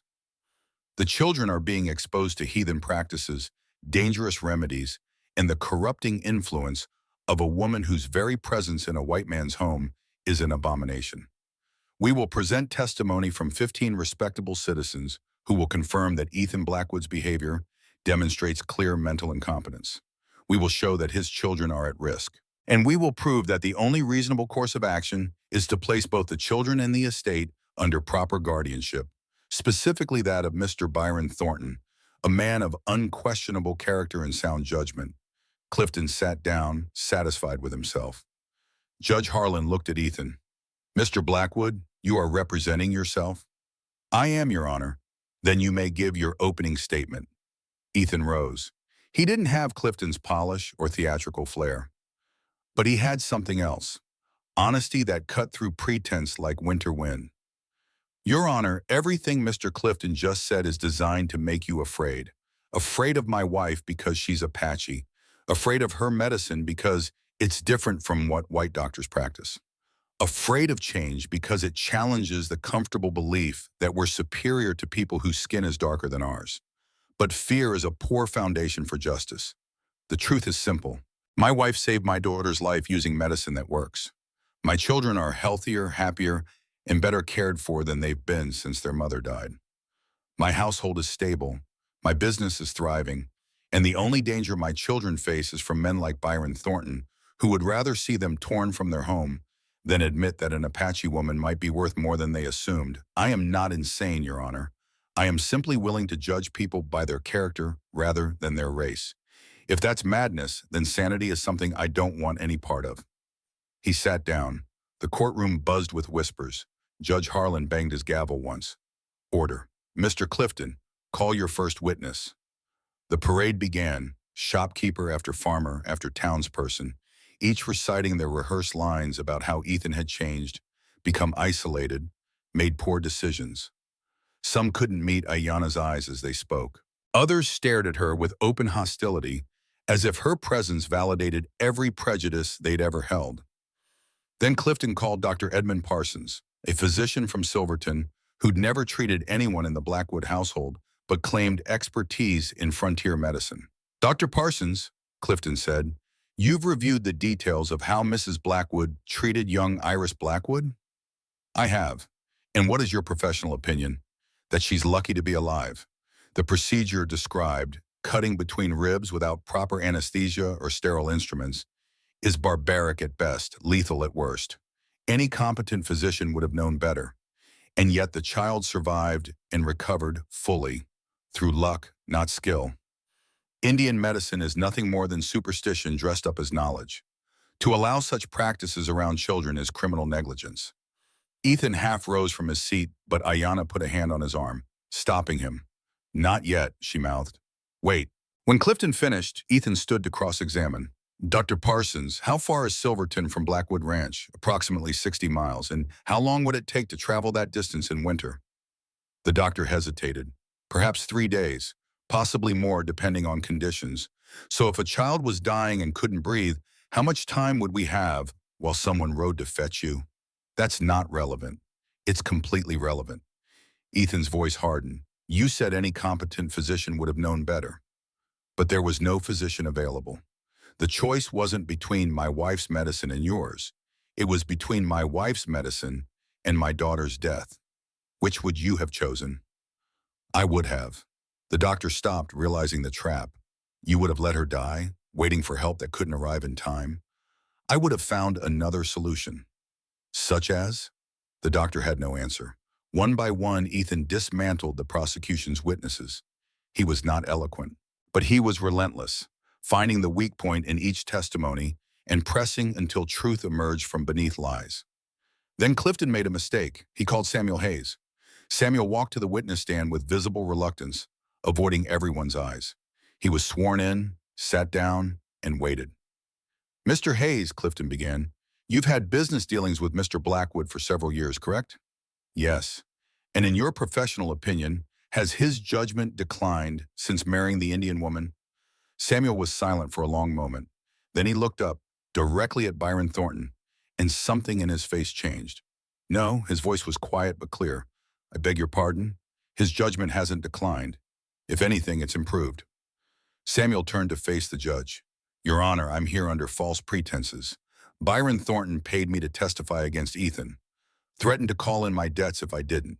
But I can't do it. I can't lie about a good man just to line the pockets of a bad one." The courtroom erupted. Judge Harlan's gavel cracked like gunfire. "Order! Order, or I'll clear this room." When silence returned, the judge fixed Byron with a stare that could have frozen stone. "Mr. Thornton, is this true? Did you bribe witnesses?" Byron's face had gone purple.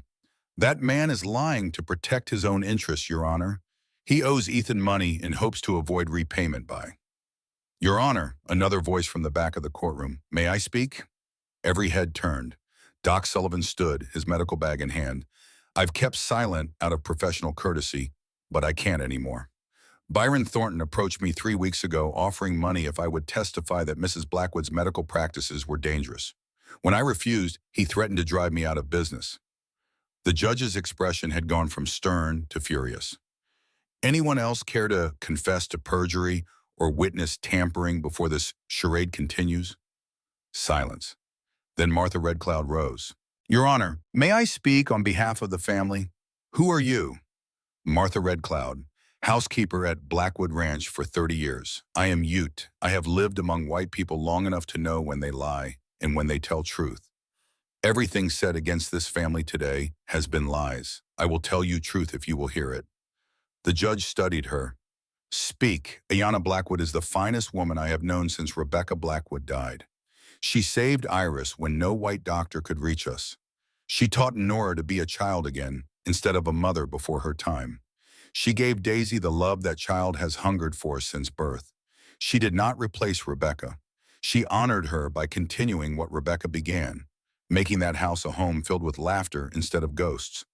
To call this woman savage is to call healing savage. To call Ethan mad for marrying her is to call love madness. And if that is madness, then every good marriage is insanity." Martha sat down. The courtroom remained silent. Then incredibly, people began to stand. The woman whose child Ayanna had helped. The minors who'd been treated for injuries. One by one, perhaps a dozen in all, standing without speaking but making their position clear.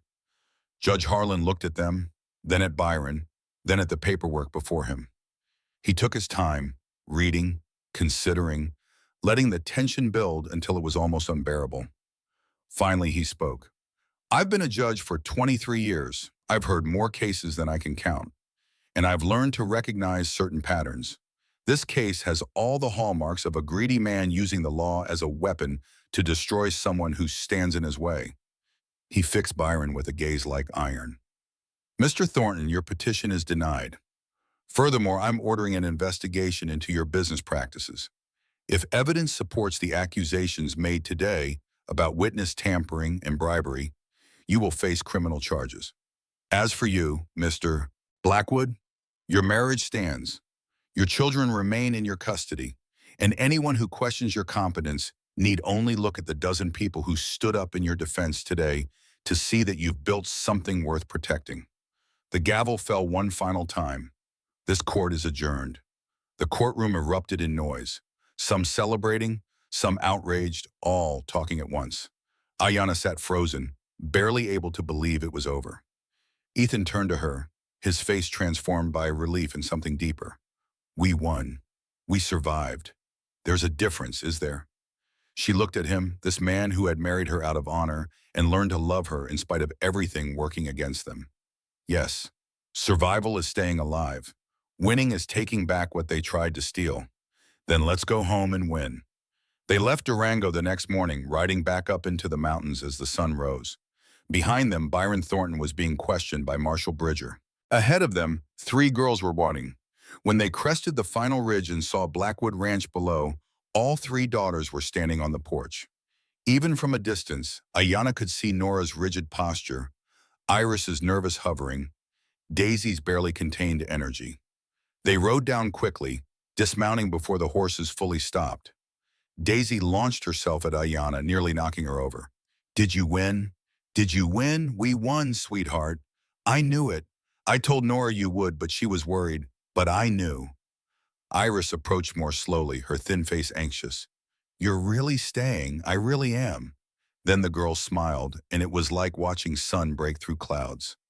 Nora stood apart, arms crossed, trying to maintain composure. But when Ayana walked toward her, the girl's face crumpled. I was so scared, she whispered. I kept thinking, what if they took you away? What if I never got to tell you? Tell me what? That I love you, that you're my family, that I don't want to lose anyone else ever again. Ayana pulled her close, this child who had fought so hard to keep everyone at a distance. You won't lose me, I promise. That night, the whole family gathered in the great room. Martha made Rebecca's favorite meal. Sam told stories that made everyone laugh. And for the first time since Ayana had arrived, the house felt complete. Later, when the girls were in bed, Ethan found Ayana on the porch looking at the stars. Thank you, he said, for fighting, for staying, for everything. You don't have to thank me for staying in my own home. Is that what this is to you? Home? She thought about it. The question deserved honest consideration. Yes, I didn't expect it, but yes, good, because I wanted to stay that way. He moved closer. I know our marriage started as a business arrangement, but somewhere along the way it became something else for me. Something real, for me too. So maybe we could. He stopped, started again. Maybe we could try being married the real way. Not just partners raising children, but husband and wife. Ayana turned to face him fully. Are you proposing to me again, Ethan Blackwood? I suppose I am, she smiled. Then I accept. Again. He kissed her then, gentle and tentative, asking permission with every breath. She kissed him back, claiming what was hers, building something new from the ashes of two families' grief. When they finally pulled apart, Ethan was grinning. That was much better than our first wedding. Most things are better the second time around. Above them, stars wheeled in their ancient patterns. The mountains stood guard, and in the valley below, a family slept peacefully, finally beginning to heal. The storm had passed, the mountain had stood, and love, against all odds, had won the end.